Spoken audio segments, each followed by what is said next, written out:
Muliakan Tuhan Allah, muliakan Tuhan Allah, muliakan pimpinannya dalam kasih sayangnya.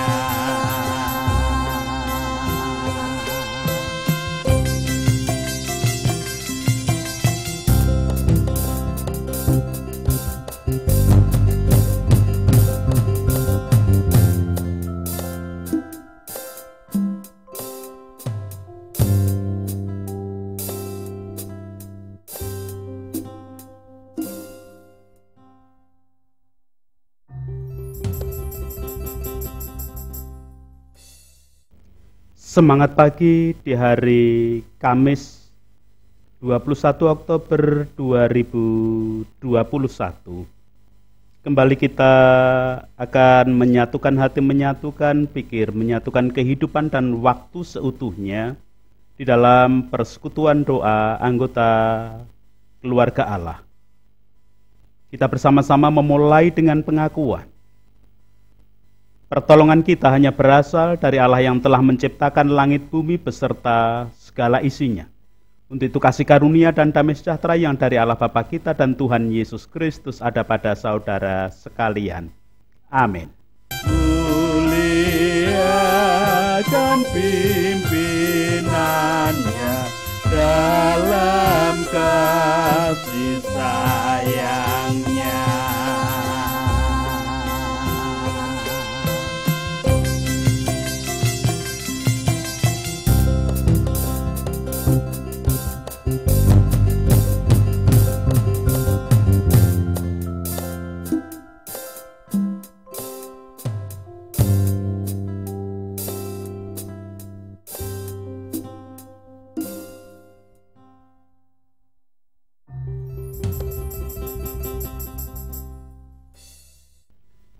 Anggota keluarga Allah, perenungan Sabda hari ini menggunakan tema dan judul Manusia mempunyai sangkan paran, Melkisedek tidak.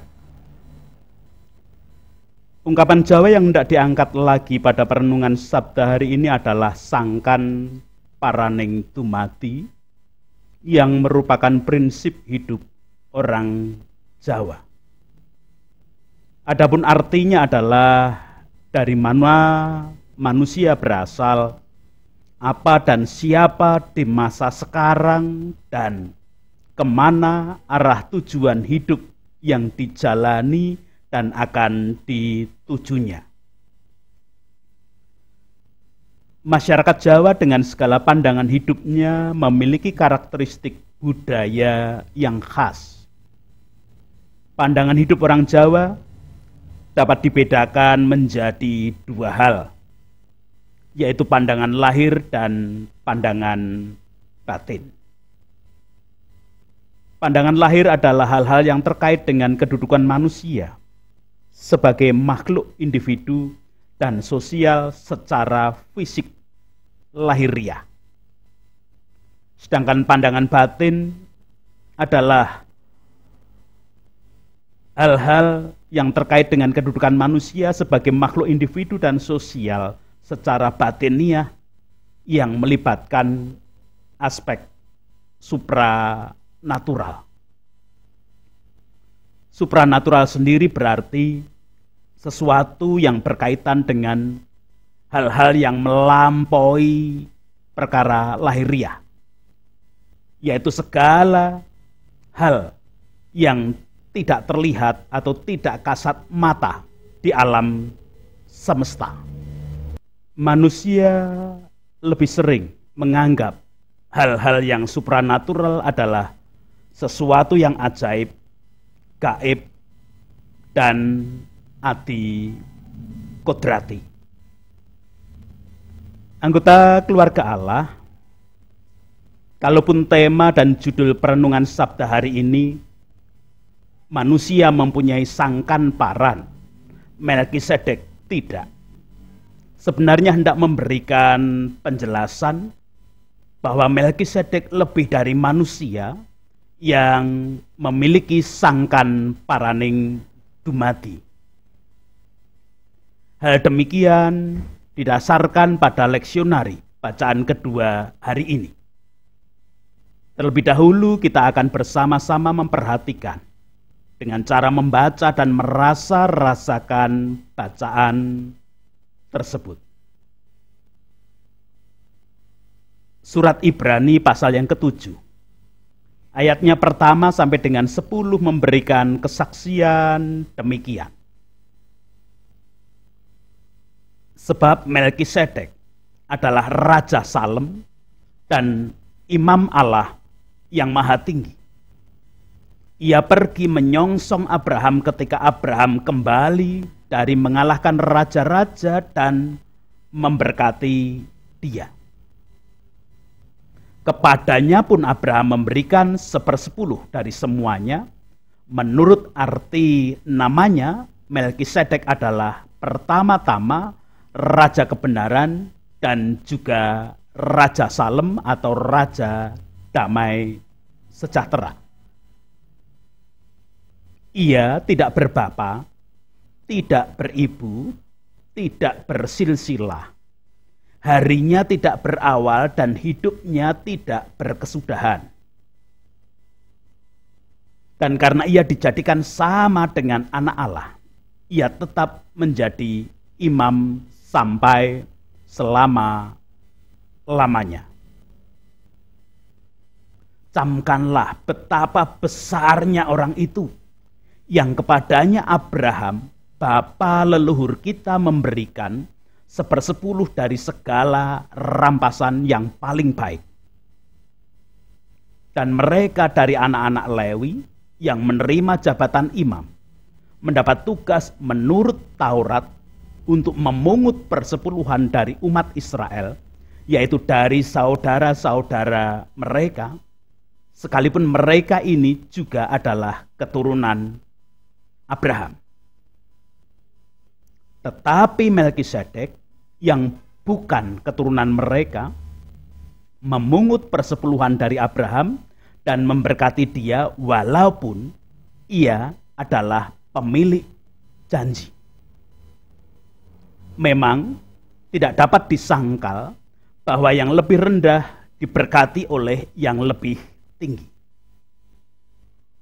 Dan di sini manusia-manusia fana menerima persepuluhan, dan di sana ia yang tentang dia diberi kesaksian bahwa ia hidup. Maka dapatlah dikatakan bahwa dengan perantaraan Abraham dipungut juga persepuluhan dari Lewi yang berhak menerima persepuluhan, sebab ia masih berada dalam tubuh bapa leluhurnya ketika Melkisedek menyongsong bapa leluhurnya itu. Demikian kesaksian surat Ibrani pasal yang ke-7 ayat 1 sampai dengan ke-10.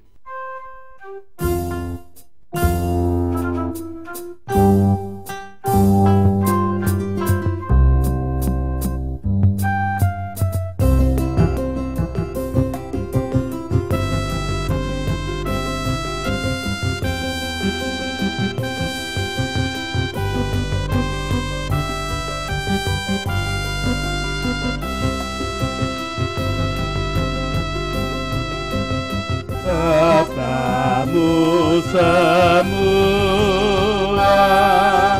harta tak terduga, sungguh memberkati yang membuka hati.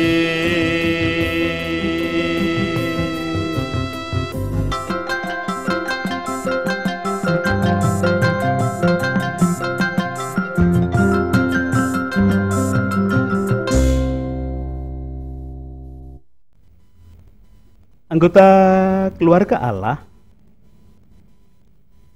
manusia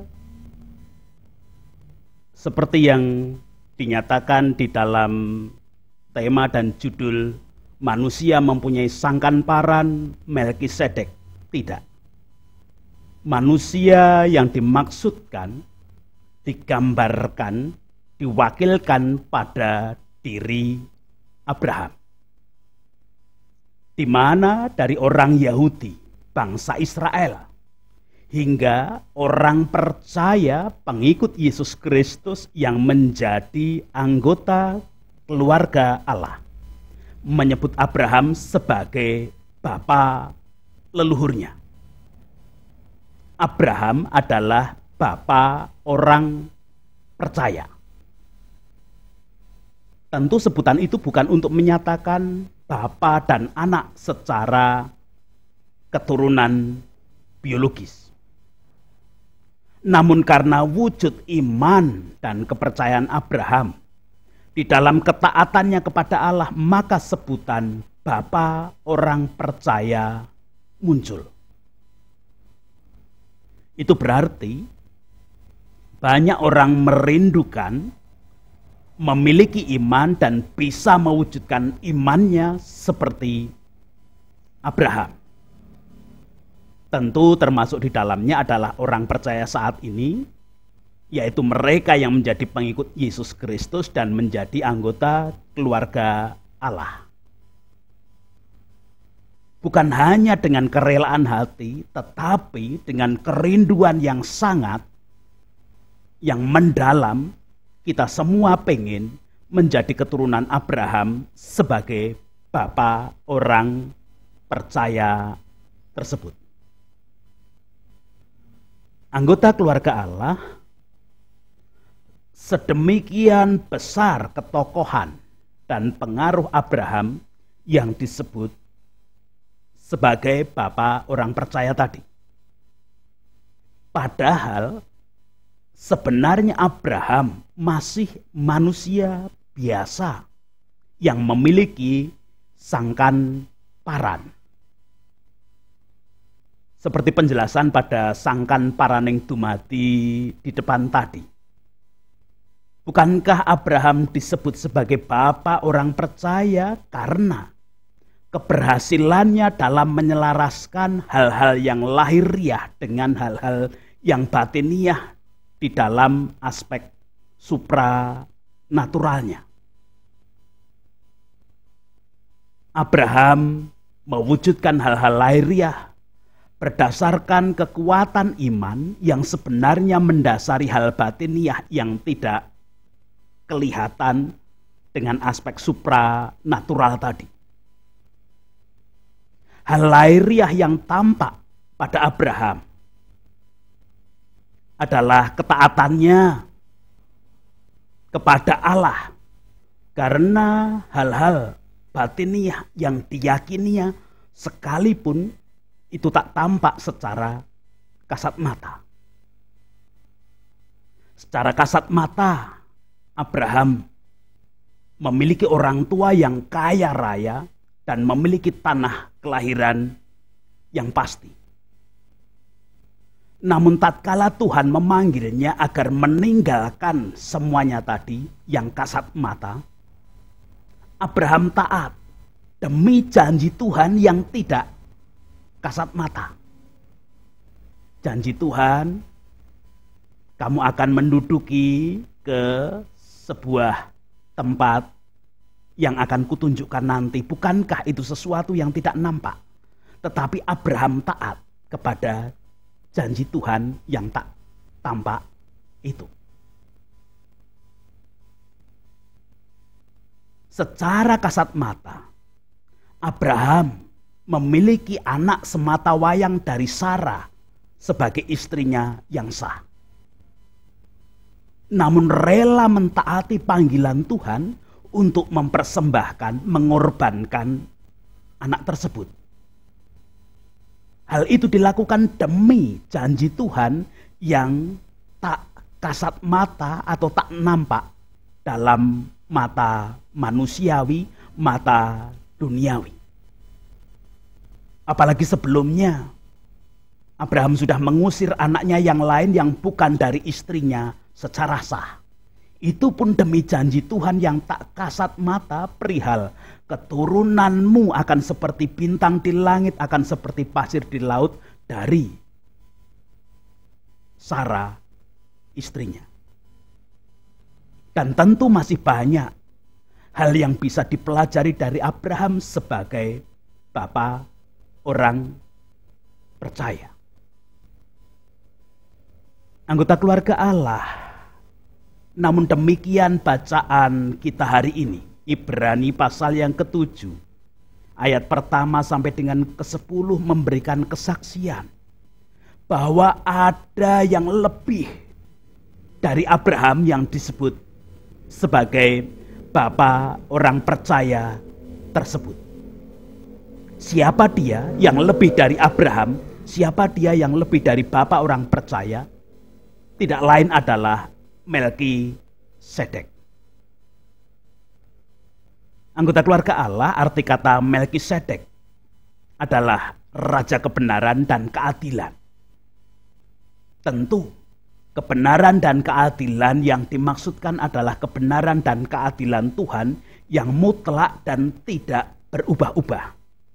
Bukan kebenaran manusia yang relatif, mudah berubah.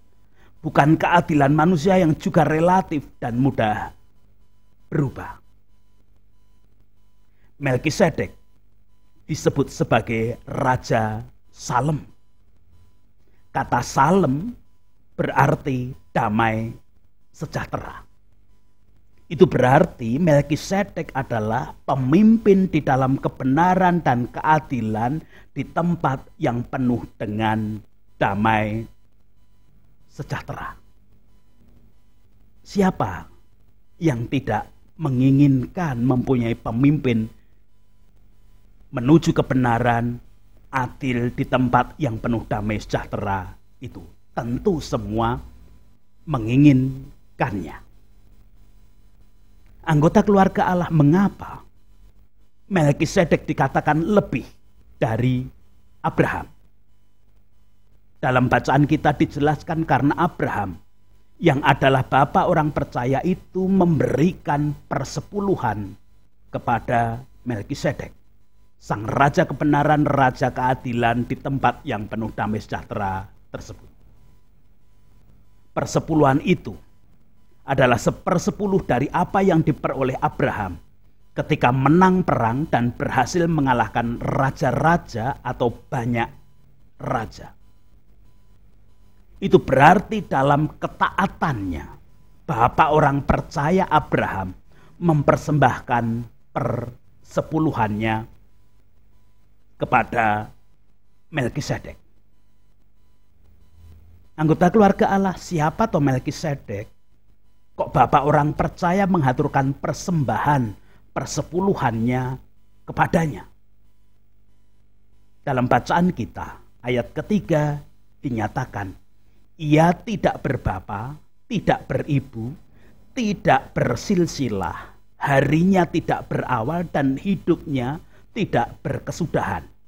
Dan karena ia dijadikan sama dengan anak Allah, ia tetap menjadi imam sampai selama-lamanya. Itu berarti Melkisedek tidak mempunyai sangkan paran. Namun, bukan sebagai anak lolo yang tidak punya orang tua, tidak punya saudara, tidak punya siapa-siapa. Hidup hanya beratap langit, beralaskan bumi, berbantal batu, dan lain sebagainya. Bukan. Karena Melkisedek tidak termasuk salah satu dari dumati. Bukan salah satu dari apa yang dijadikan Allah dan bukan ciptaan Allah. Kalau dalam ayat 3 tadi dikatakan ia dijadikan sama dengan Allah, itu berarti Melkisedek sebenarnya juga Allah sendiri. Itu mengapa Abraham mengaturkan persembahannya, mengaturkan persepuluhannya kepada Melkisedek. Dia adalah Allah yang bersedia menjadi imam bagi manusia yang percaya atau yang beriman kepadanya. Sekali lagi, ia menjadi imam, tetapi bagi manusia yang percaya dan beriman kepadanya. Allah yang bersedia mengimami manusia yang percaya, yang beriman kepadanya. Beriman bukan hanya menyatakan bahwa Allah adalah Maha Kuasa, tetapi beriman seperti yang diwujudkan Abraham ketika mentaati semua yang diperintahkannya. Sekalipun yang diperintahkan itu bukan sesuatu yang tidak kasat mata pada saatnya, atau bahkan yang tidak masuk akal. Namun Abraham sebagai orang percaya mentaati semua perintah Allah. Dan kemudian Allah menjadi imam bagi Abraham karena Abraham mengaturkan persembahan persepuluhannya kepadanya. Dalam ketaatan itulah Abraham memang disebut bapa orang percaya. Di dalam mempersembahkan persepuluhannya itu, Allah menjadi imam bagi orang yang percaya dan taat kepadanya. Untuk itu berbahagialah setiap anggota keluarga Allah yang meneladan ketaatan Abraham dan meneladan apa yang dilakukan Abraham di dalam berpersembahan kepada Allah. Tuhan memberkati kepada setiap anggota keluarga Allah. Amin.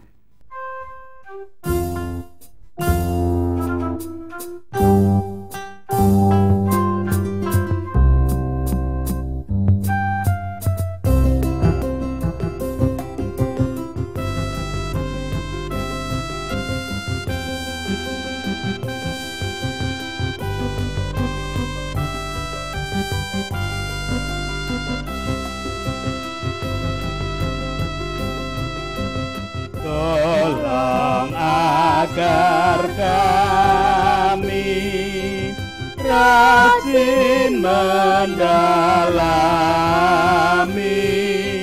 lalu melakukan sabda-Mu ya Tuhan.